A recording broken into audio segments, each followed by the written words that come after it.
নমস্কার, আমি রূপালী CNN 24 এর আজকের এক্সক্লুসিভ ডিসকাশনে আপনাদেরকে স্বাগত জানাই। আজকের আমাদের এক্সক্লুসিভ ডিসকাশনে আমাদের সঙ্গে রয়েছেন রিনাউন্ড ডক্টর অমিত কালওয়ার। উনি হয়েছেন president of Rotary Greenland Silchar. সঙ্গে রয়েছেন renowned advocate madam Tuhina Sharma বিশ্বাস। আজকের আমাদের এই ডিসকাশনে আরজি কর মেডিকেল কলেজের যে ঘটনাটা ঘটে উঠেছে সেই ব্যাপারে আমরা কিছু ডিসকাশন করব। আমাদের সঙ্গে রয়েছেন ডক্টর অমিত কালওয়ার। ওনার কাছ থেকে প্রথমে একটু আমি জেনে নিতে চাইব উনি কি প্রতিক্রিয়া আছে এই ব্যাপারে। আরজি কর মেডিকেল কলেজে আমাদের যে পোস্ট গ্রাজুয়েট ট্রেনিং মেয়ের সাথে এটা যে নির্মম ঘটনা ঘটেছে ওটা সত্যি নিন্দনীয়, এবং এটাতে আমাদের সোসাইটির উপর একটা প্রশ্ন এসে যে আমরা কি এখনো আমাদের মা বোনেদেরকে এখনো কি আমরা সেই সিকিউরিটি দিতে পারবো না? এত আমরা অ্যাডভান্স হয়ে গেছি, টেকনোলজিক্যালি এত অ্যাডভান্স হয়ে গেছি, কিন্তু আমাদের এই মা বোনেরা এখনো যে একটা ইনসিকিউরিটিতে ভুগছেন, এবং এটাতে আমাদের বৃহত্তর সোসাইটিকে এগিয়ে আসতে লাগবে। সব জনসাধারণ একত্রিত হয়ে আমাদেরকে একটা ডিসিশন নিতে হবে যে আমরা যাতে এই ধরনের ঘটনাকে আগে আর ঘটতে না দিই, এবং আমাদের মা বোনেরা যাতে আমাদের মধ্যে চলাচল করতে সুরক্ষিত মনে করে। এই যে ঘটনাটা ঘটলো একজন ডাক্তারের সাথে, ডাক্তার মানেই লাইফ সেভার। আমরা ডাক্তারকে একজন ভগবান বলে ভগবানের জায়গাতে আমরা তুলনা করি, কেননা ওরা আমাদের জীবন রক্ষা করেন। আর ওদের সাথেই এই ঘটনা। আজকে একজন ডাক্তার, মহিলা ডাক্তার, উনার ওয়ার্ক প্লেসে উনি সুরক্ষিত না, সেটা নিয়ে কিভাবে ডক্টরদের মধ্যে একটা মানে উঠেছে, ডক্টরসের স্টাফ বা কিভাবে চাঞ্চল্যতা উঠেছে, এইভাবে এটার উপরে যদি আপনি কিছু প্রতিক্রিয়া দিতে পারেন। প্রথম কথাই আমি বলবো, লাইফ সেভার শুধু ডক্টর হয় না। যখন একটা হসপিটালে বা একটা মেডিকেল কলেজে যখন একটা পেশেন্ট আসে, শুধু ডাক্তার ওর জীবনটা বাঁচায় না, এটাতে অনেক বড় একটা টিম আছে ডাক্তারের। এখানে নার্সিং স্টাফ আছে, প্যারামেডিক্যাল স্টাফ আছে, যারা সুইপার আছে, ওদের থেকে সবারই কন্ট্রিবিউশন থাকে একটা পেশেন্টকে সেভ করাতে। সো শুধু যে আমাদের ডাক্তাররাই লাইফ সেভ করে এমন কোনো কথা না, আমাদের যত এন্টায়ার টিম আছে, নার্সিং টিম, তারপর প্যারামেডিক্যাল টিম, তারপর আপনার এই যারা ওয়ার্ড বয় আছে, যারা আছে, সবাই মিলেই আমরা ওই প্রয়াসটা দিই যাতে পেশেন্ট সুস্থ হয়ে বেঁচে যায়।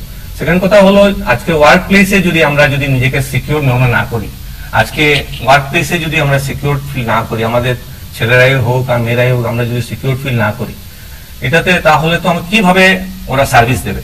যদি আমাদের সবসময় একটা আতঙ্ক ভাব থাকে যে আমরা সব এখানে আমার সিকিউরিটি নেই, তাহলে তো আমি ভালো ঠিক সার্ভিস দিতে পারবো না ওই জায়গাতে। তো এর জন্য আমাদের গভর্নমেন্টের কাছে একটু অনুরোধ, যাতে আমাদের ওয়ার্ক প্লেসের সিকিউরিটিটা ওরা একটু বাড়িয়ে দেন। কিভাবে আমরা সিকিউর এনভায়রনমেন্টে কাজ করতে পারি, স্পেশালি আমাদের যারা মহিলারা আছেন, যারা নার্সিং স্টাফ আছেন, তারপরে ডাক্তার মহিলারা যারা আছেন, বা আমাদের ওয়ার্ড গার্ল যারা আছেন, ওরা যাতে সিকিউর এনভায়রনমেন্টে কাজ করতে পারে। এটার জন্য আমরা অনুরোধ করি গভর্নমেন্টের কাছে, যাতে আমরা বা ডিস্ট্রিক্ট অ্যাডমিনিস্ট্রেশনের কাছে যাতে আমরা সিকিউর এনভায়রনমেন্টে কাজ করতে। এখন স্যার যা বললেন, আমাদের গভর্নমেন্টের কাছে আপিল থাকবে আইনের কাছে। তো আমাদের আইনের ব্যাপারে বেশি জানবেন, আমাদের সঙ্গে রিনাউন্ড অ্যাডভোকেট আছেন ম্যাডাম তুহিনা শর্মা বিশ্বাসকে। আমি একটু জিজ্ঞেস করবো এটার ব্যাপারে গভর্নমেন্ট কি কি স্ট্যান্ড নিচ্ছে, বা কতটুকু কাজ হচ্ছে, বা কি কি কাজ করা যাবে সেই ব্যাপারে উনি যদি আমাদেরকে একটু করে দেন তাহলে প্লিজ ম্যাম।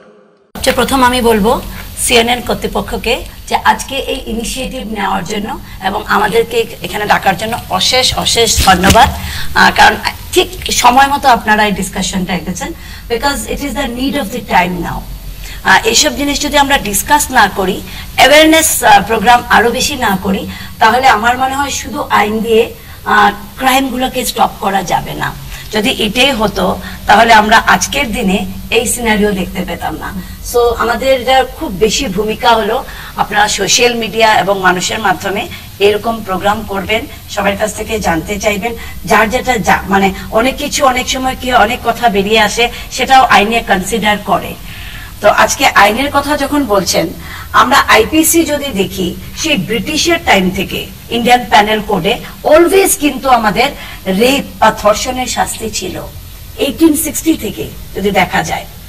এখন এসে গেছি আমরা 2024।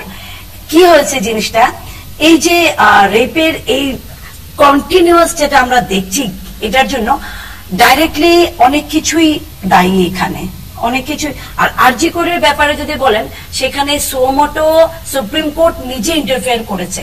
যখন দেখেছে সোসাইটির এই অবস্থা, সুপ্রিম কোর্ট দেখেছে কেউ কেস করবে, আমরা কিছু দেব না, সুপ্রিম কোর্টকে সোমোটো বলে। এটা কিন্তু একটা সাংঘাতিক ব্যাপার ঘটে গেছে।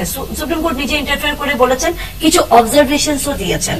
এখানে একটা কথা আমি বলবো ম্যাডামকে, শুধু আরজি কোর ঘটনা নয়, তারপরেও অনেক মানে পরপর অনেক ঘটনা ঘটে গেছে। হ্যাঁ, এই জন্যই সুপ্রিম কোর্ট কিছু বলেছেন যে বিশেষ করে মেডিকেল কলেজের জন্য ন্যাশনাল টাস্ক ফোর্স একটা বানানো হবে।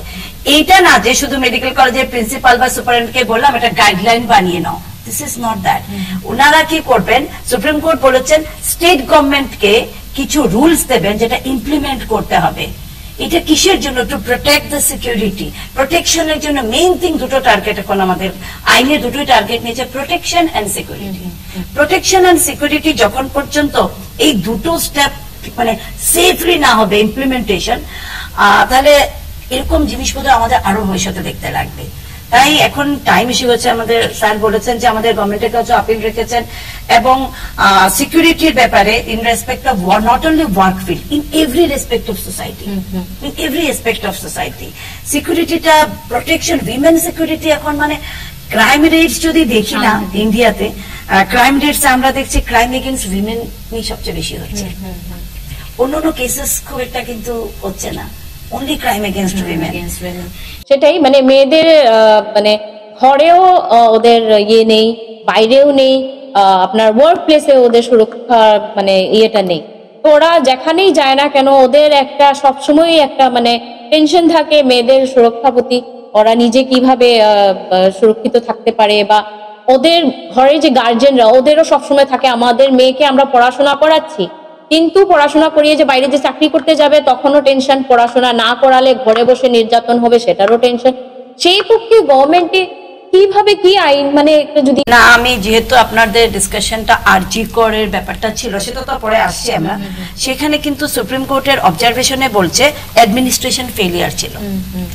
ডাইরেক্টলি কিন্তু পুলিশকে দোষারোপ করেছেন।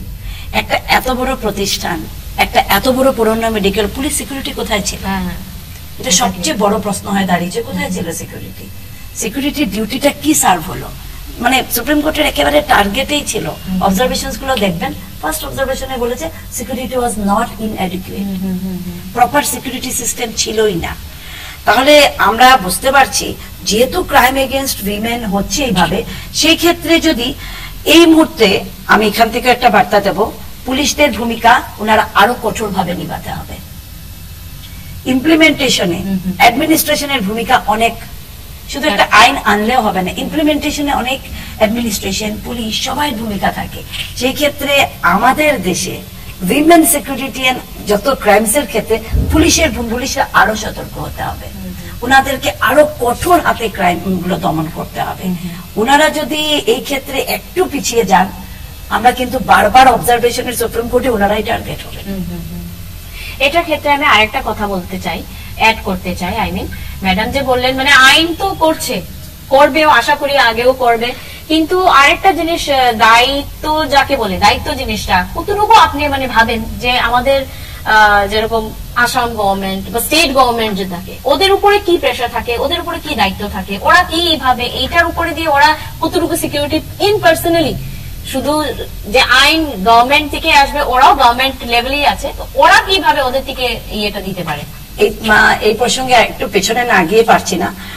যখন নির্ভয়া ঘটনাটা ঘটলো 2012-তে, দেখেন আবার ক্রিমিনাল অ্যাক্ট যত আছে সব আবার অ্যামেন্ডমেন্ট হয়ে গেল। 2013-তে সমস্ত অ্যামেন্ডমেন্ট হয়ে গেল।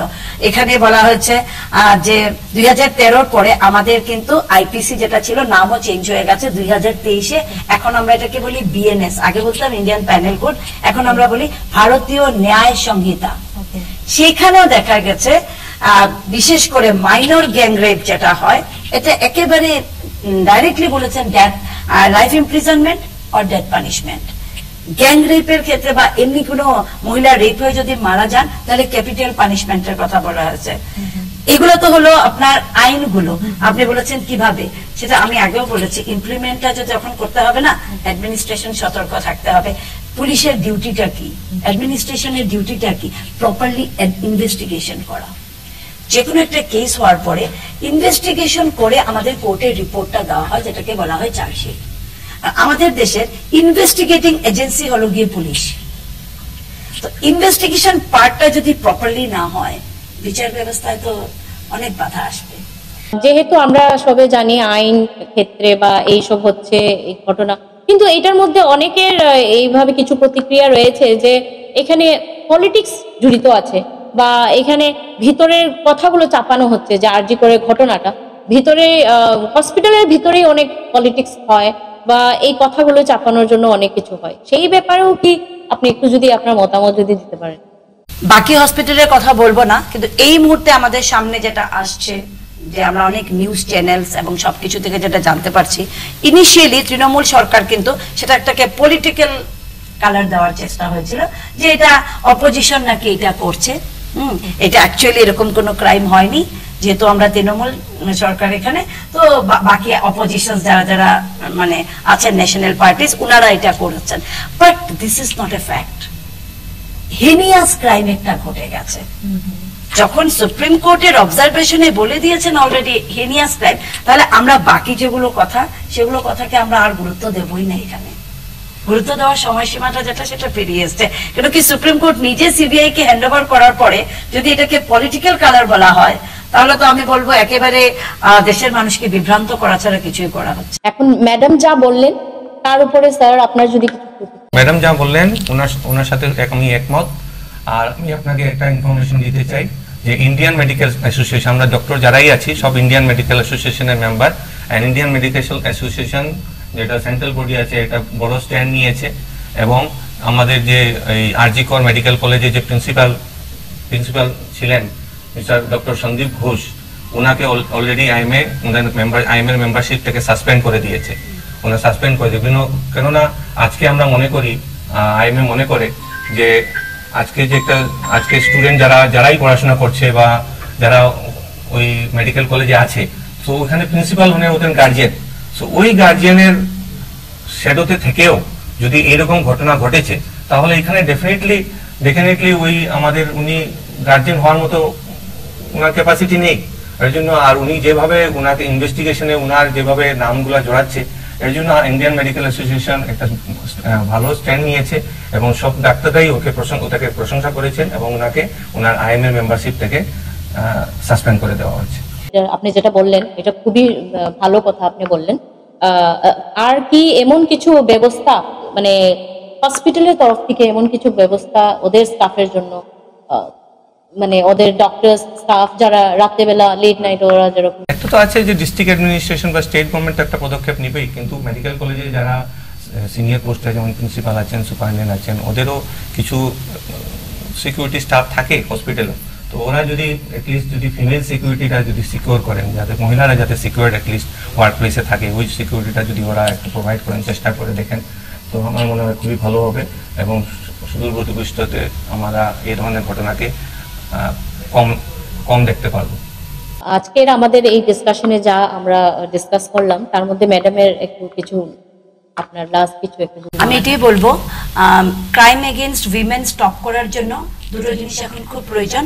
উইমেন এডুকেশন আরো স্প্রেড করতে হবে, অ্যাওয়ারনেস প্রোগ্রামগুলো আরো করতে হবে, আর রিপোর্টিংটা যদি কারোর সঙ্গে এরকম নির্যাতন হয় চেপে না রেখে সোসাইটির ভয়ে, এটা যেন মানে চাপা না থাকে, রিপোর্টিং যদি হয়, রিপোর্টিং হলে একটা পানিশমেন্টের ভয় থাকে, পানিশমেন্টের ভয়ে যদি কিছু কমে, এইটাই বলবো আমি সবার কাছে, এটাই আবেদন রাখবো, রিপোর্টিংটা করবেন। যেখানে যে প্রপার আজকে কিছু একটা ঘটে গেল, পাশেই যে থানা থাকে এটলিস্ট গিয়ে বলেন আমার পাশের বাড়ির লোক কি বলবে, এই বলে চেপে রেখে না, আর কি হয়েছে ব্যাপারটা আরো অনেক বেড়ে গেছে। তো এটাই আমার মানে থাকবে সবার কাছে আইনজীবী হিসাবে, যে আপনারা সব ব্যাপারে একটু সচেতন হয়ে যান। Time has come to all of us, we should become very aware, alert to make us protect. আমরা নিজেরাই নিজেদেরকে will have to protect ourselves. আমি একটাই চেক করব যে আমরা সবসময় শুনে থাকি যে charity begins at home. Charity begins at home. So আমাদের সোসাইটিকে যদি আমরা ঠিক করতে, this is a social crime. Rape and murder is a social crime, আমরা সবাই জানি। যদিও আমার এই আইন সম্বন্ধে বেশি নলেজ নেই, তো this is a social crime. তো সোশ্যাল সোসাইটিকে যদি আমার এট লার্জ যদি সুস্থ করতে, আমার সোসাইটি যে সুস্থ সোসাইটি লাগে, আমাদেরকে ঘর থেকে এটা স্টার্ট করতে হবে। আমাদের ছেলে মেয়েদেরকে আমাদের ওইভাবে এডুকেশন দিতে হবে, ওদেরকে সেক্স ব্যাপারে জানাতে হবে, ওদেরকে যাতে আজকে একটা 20 বছর বা 25 বছর সাডেনলি যদি কোনো একটা যদি ঘটনা যাতে না ঘটে, ও যাতে ওটার সম্বন্ধে অ্যাওয়্যার থাকে যে কি হচ্ছে কি না, কোনটা ভালো কোনটা খারাপ ও যদি বুঝতে পারে। আর ওটা আমরা ঘর থেকে আমরা মা বাবারা যদি আমরা আমাদেরকে বাচ্চাদেরকে ওইভাবে এডুকেশন দিই, তাহলে আমার মনে হয় এগুলো ক্রাইম আরো কমবে। এক্স্যাক্টলি যা বলেছেন একদম ঠিক বলেছেন, আমিও সেটাই ভাবি। আর আই হোপ আমাদের অডিয়েন্সরাও এটাই ভাববেন, এইটাই দরকার আমাদের। শুধু যা স্যার বললেন চ্যারিটি বিগিনস এট হোম, আর শুধু ঘরেই নয়, মানে আমাদের এরকম কিছু যদি ওয়ার্কশপ যদি করা হয় প্রত্যেকটা স্কুলসে, not only for the girls but also for the boys. Sir যেটা বলেন, হ্যাঁ কোএডুকেশন, স্যার যেটা বললেন সেক্স এডুকেশন, এটা অনেক অনেক দরকার। কেননা ছোটবেলা যখন সেই জিনিসটাকে লুকিয়ে চাপিয়ে রাখে ওরা, যখন একটা এজ চলে আসে যখন ওরা সেটা জানতে পারে, তখন সেটা একটা বিকৃত একটা রূপ ধারণ করে, বা এটা একটা মেন্টালি একটা হয়ে যায়, যাকে বলে অনেক সাইকোলজিক্যাল প্রবলেম যাকে বলে, তার ফলেই এই ঘটনাগুলো ঘটে। যারা এইসব ঘটনা করে সেগুলো কিন্তু ওদেরকে কিন্তু আমরা মানুষ বলে গণনাতে তুলবো না, ওদেরকে আমরা কিন্তু সাইকোলজিক্যালি ডিসঅর্ডার পার্সন, মানে ওদেরকে এইভাবেই আমরা ধরবো। তো আজকের আমাদের এই আলোচনাতে আমাদের সঙ্গে ছিলেন আপনারা। ধন্যবাদ আপনাদের আমাদের স্টুডিওতে আসার জন্য, ধন্যবাদ।